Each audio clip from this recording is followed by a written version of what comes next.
So on to our second story, but it's we're gonna break it up into different parts because there's a lot to unpack. And that was May 7th, Xbox's presentation. Now this is part one of what they're calling Xbox 2020, which is going to be this continuous stream of Xbox news, games, titles, Series X announcements, Series X showcasing, and stuff like that.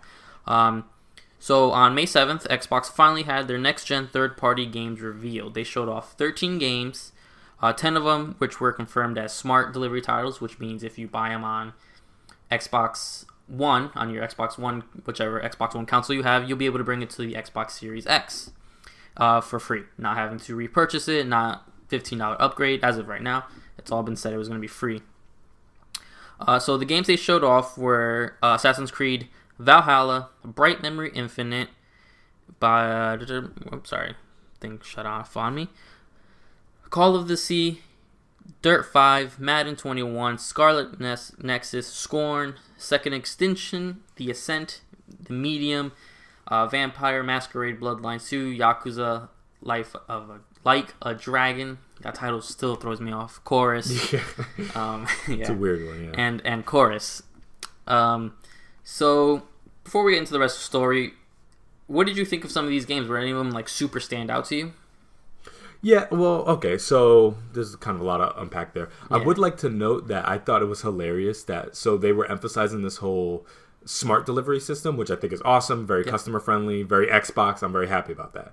But there was one specification where they're like, this is a smart delivery with a caveat, which is, of course, Madden 21. Of course. With any dev, leave it to EA to find a way where it's like, well, I mean, you could smart deliver as long as you do it within this very specific window. And it's like, they will nickel and dime you at any opportunity. Like, geez, EA, what is wrong with you guys? So I was watching that and I was like, I couldn't help but laugh. But I'm like, of course it's them. AC Valhalla, of course, we saw that already. So, happy to see that they obviously have some kind of marketing deal with Xbox on that. But of course, that's going to be a multi-plat title. Bright Memory Infinite, I know a lot of people are really excited about that. That game looks phenomenal. I wanted to give them a shout out because that's developed by one person in China. So like that's super awesome. I would like to specify a lot of people who have been like, we're saying, okay, finally some next gen gameplay that we saw out of there. I would like to specify we did see this game about a month or two ago I noticed on Twitter on Steam. Of this game being showed off for the first time. It was in way cruder of a state than this vertical slice that they showed on the trailer was. But this is not necessarily the first time we've seen this game. So that's important to note. Bright Memory Infinite? Yeah, Bright Memory Infinite we have seen before. So because that is an update, because Bright Memory exists. Yes, seems like they just maybe Microsoft threw some money at them, it seems like. Because it does look like fundamentally way more better. Like it looks pretty awesome what they were able to do with that. But this is by no means the first time we've seen that. So that's important to note. Not to take anything away from it, but this is not like the first next-gen gameplay we've seen because that game exists right now. Yeah, on PC. Yeah, Call of the Sea didn't really do too much for me. Chorus, all right. Dirt 5, I know, has a lot of its fan bases. For a second, I could not tell if it was Dirt or Forza. I was like, I don't know which one this is. I had that same issue. I thought it was... So, not to cut you off, but when I was watching this, I'm like, man, it's Motorsport's turn. Because, Horizon and Motorsport... they go back and forth. They go back and forth. I'm like, this looks so arcadey compared to the other. Motorsports are always like on these tracks, super clean, professional... And then I realized, I was like, oh, when it came out, I was like, oh, Dirt 5. I was like, okay. Yeah, and those are good games in their own right, for sure. Yeah, no, it was just weird. Yeah, Scarlet Nexus, anime kind of fighting game. Looks interesting. Not something I'm necessarily running to play on like an Xbox. But if that has a multi-plat, I could see myself maybe diving into that on like Switch or something like that if it's on there. Mm-hmm. Second Extinction, we both had the exact same thought, which is, oh, Turok's coming back. I swear I thought that was Turok. I could not believe it wasn't. When I saw it, I was like, oh my god. I was almost 100% sure. I was like, holy cow, that's the big one. Turok. It had the color palette too. It looked exactly like a modern Turok would look. Mm-hmm. Mm-hmm. So the Ascent looks kind of interesting. It actually kind of reminds me of kind of like a cyberpunk Dead Nation. You remember Dead Nation? Yes, I did. So that's what I kind of got from it too. Dead Nation, Alien Nation, I think that was the other one they did. Yep. Yeah, that's what I got vibes from it. So that one looks fun to me. I'd love to play that. Again, a game that I would probably prefer to play on like a Vita or a Switch. Personally, I like those top-down games. I like them close to my face. But that's how I like to play it. The medium looks kind of interesting. Probably I need to see gameplay to know whether that's something I'm interested in. Scorn looks freaking horrifying. Mm-hmm. I also feel like we've seen that game before. I feel like we've seen Scorn when it released a trailer on Steam, if I'm not mistaken. So I believe Xbox like 3 years ago showed a Scorn trailer. Oh, was it Xbox? I think they themselves showed it at a conference somewhere. I don't remember if it was E3 or Gamescom. I don't remember what it was, but I did look it up, and they did have their name attached to a trailer like 3 years ago. And it was... Because I remember like this very like body horror first-person game being showed off and thinking the same thing. So I was like, wait, is this another game that is just in that same style? But no, I'm pretty sure we've seen Scorn before. Yeah, this is not the first time we've seen it. So that's cool that's going to be coming to the system. I'm excited about that. I would have to see the gameplay first to know like if it's some kind of like visceral fast shooter. If it's Doom-like, I'm in. If it's something way more like ethereal and atmospheric and walking simi, not for me. I don't want to look at that stuff too long without killing it because it's very scary to me. Vampire the Masquerade Bloodlines 2, what a title. What I don't know anything about this series. I hate that title, but it's very Japanesey, and who am I to talk? Because again, I've played Kingdom Hearts games, and they have the most ridiculous titles ever. So, true.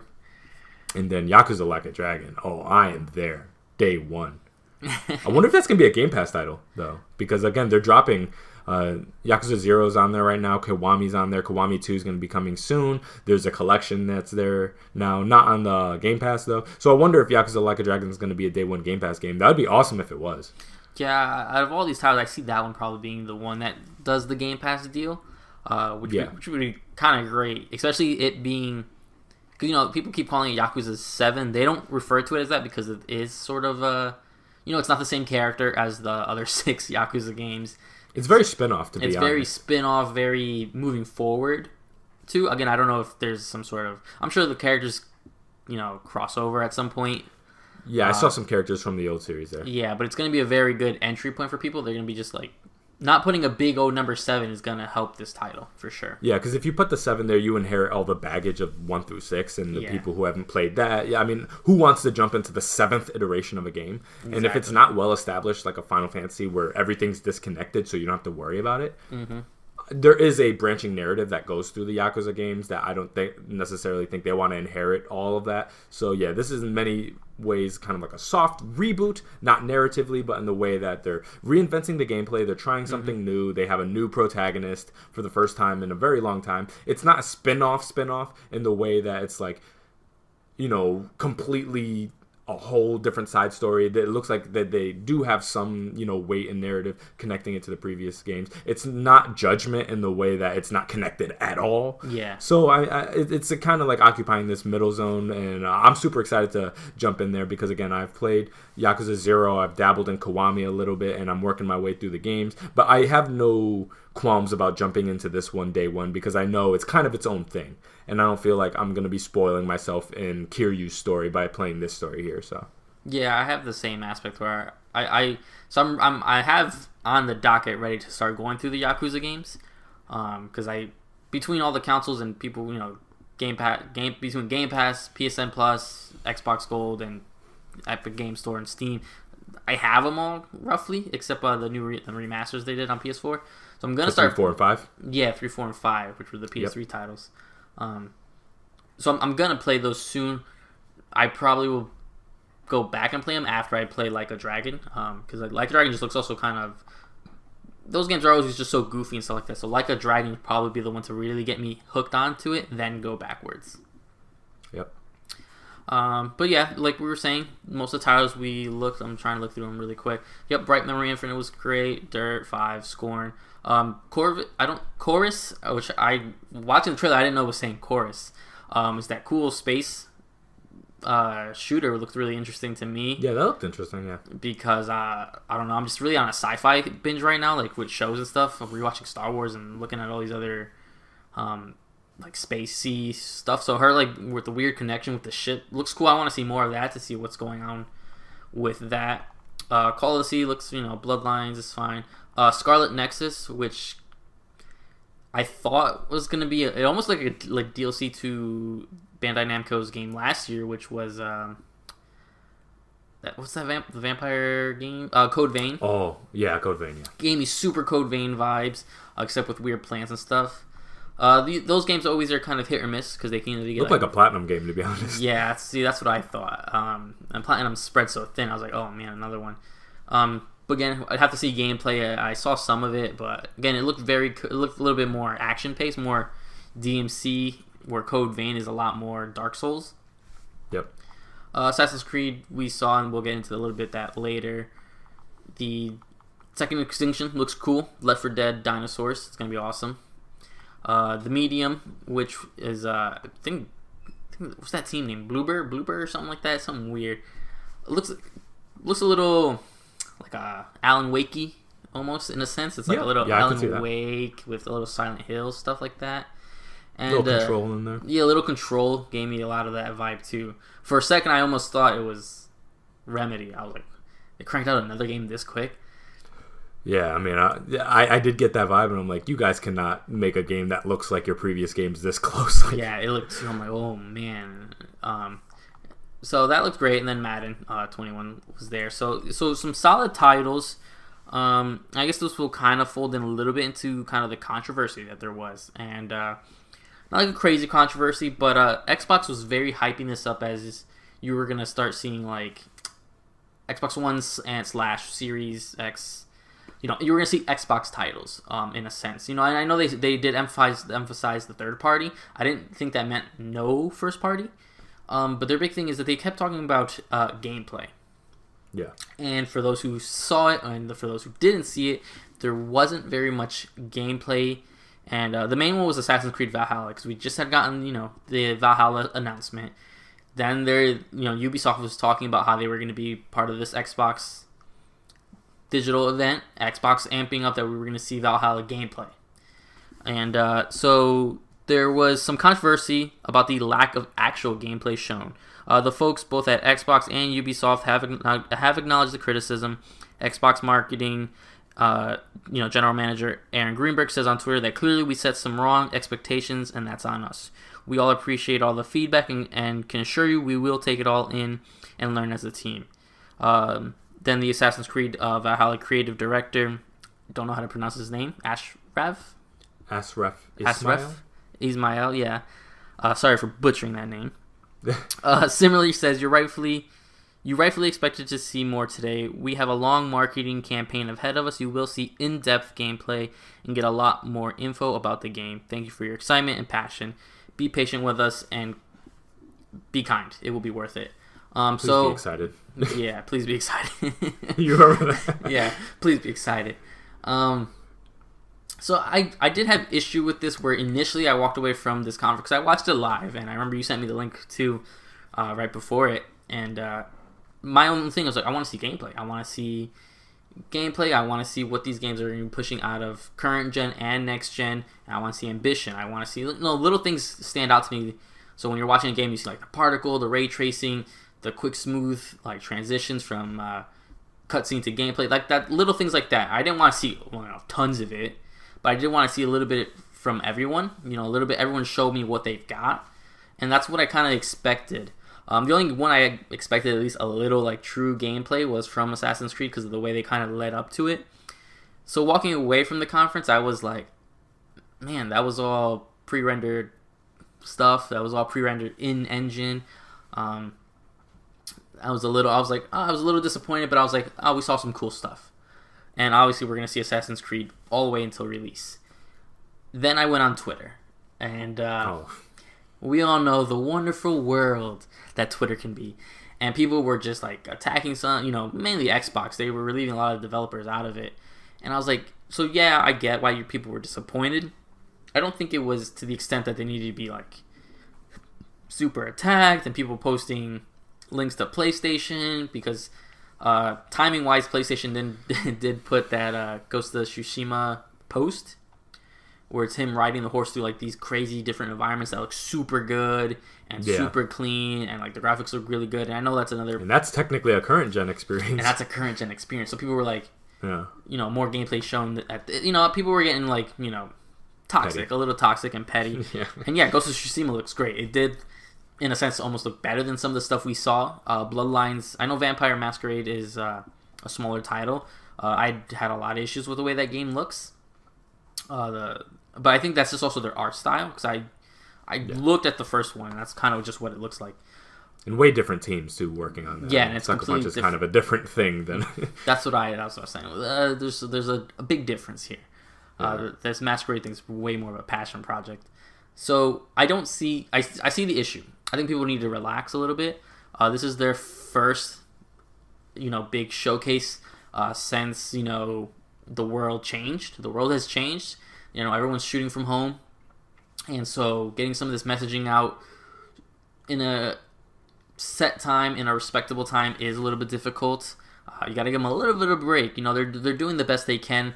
They have a lot going on. They're trying to launch the new system. They're trying to get people hyped up for these games. I know this was all third party, and we went in knowing it was third party. It was weird for them almost acting like they were exclusives. I don't know if anyone kind of else got that vibe. Some of these games, the way they were kind of marketing and putting that Xbox symbol everywhere, most of these games aren't exclusive. They're just world premieres. Premieres. Scarlet Nexus is not only a next-gen game that's going to be on PS4, because the Amazon, their official website and the Amazon listing has it for PS4, PS5, and then Xbox. It says Xbox One / Series X, which may or may not deconfirm some of the smart delivery for PS5, even though other titles have said otherwise. Did you have any real issue with the way this conference was lined up? Part of this controversy of anything like that? Yeah, my problem is, I thought the presentation in and of itself was fine. Not anything that blew my mind or anything like that. The only issue I ever took was, again, it's Microsoft's responsibility to temper expectations and to let people know very explicitly what they're getting with this. And it's not something to crap all over your conference before you release it, but to let people know what they're going. And Xbox made a conscious effort to reinforce the idea of first time seeing next gen gameplay. That's almost verbatim what they were pushing. And then when it comes out and you're seeing nothing but pre-rendered cutscenes, that's problematic. And no one told Xbox to double down on that stance. Yeah. So obviously when there's pushback, that was kind of like demise of their own creation. They are the ones who not instead of tempering expectations, actually increased them. And then when they kind of fell short from that, there was some blowback. Now, again, I'm not so much concerned about the developers themselves not having too much to show. They got what they got. I don't think that's so much of an issue. It's more so the Xbox marketing team that I think did a massive misstep, basically doubling down on something that they knew damn well that they had nothing to show for. So that, I think, is an issue. The game that confused me the most was Assassin's Creed, considering the fact that we had just seen that trailer. So I don't really know why they were here, other than to say, yeah, we're working with Xbox. We're one of their partners, and that's cool. And that's cool for a little stinger at the end, I guess, if they want to show Ubisoft's name against all the rest as Microsoft partners going into the Series X.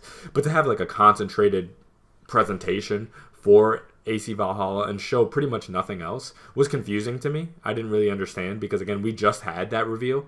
So I felt okay, if Assassin's Creed is here, we're getting more here. We're getting either a super breakdown on the characters, super breakdown on the world, showing off the map, gameplay, something. And they didn't really show any of that. So that was very confusing to me. And not to mention, unlike some of the other titles there, they had a straight up interview section at the latter half of it, breaking it down with the developer. So if you're going to have concentrated time with a dev, it's kind of interesting to me as a choice to not really have that much to add to the conversation additional to what Ubisoft showed off themselves. So it was just kind of a misstep in my view. Again, when you're the only one showing things, which is the position Xbox is in right now, Sony's not really entered their full, PS5 blowout stage yet. So it's kind of Xbox dominating the conversation by themselves. And they're competing against Sony's first-party games in terms of, mind share of the collective consciousness. But in terms of next-gen talk, it's pretty much only Xbox out right now. And so they're going to have those extra eyes on that and the extra layer of scrutiny. And you got to be on your P's and Q's, man. If you're going to say next-gen gameplay, have next-gen gameplay. If you're going to say the Xbox One blowout, it better be that blowout. And in June, when they show their first party games, you bet your bottom that they better have Halo in mass there. Because again, these are the expectations they set for themselves, and they have to know that extra level of scrutiny that's going to be present for them. So, I am not super negative on Xbox right now. I'm excited for the Series X. I'm excited to play most of these games, if not all of them. But they need to be careful what they say. And this is not just something just for Microsoft. This is something for Sony too. You got to be mindful of your words because people will go through them with a fine-tooth comb.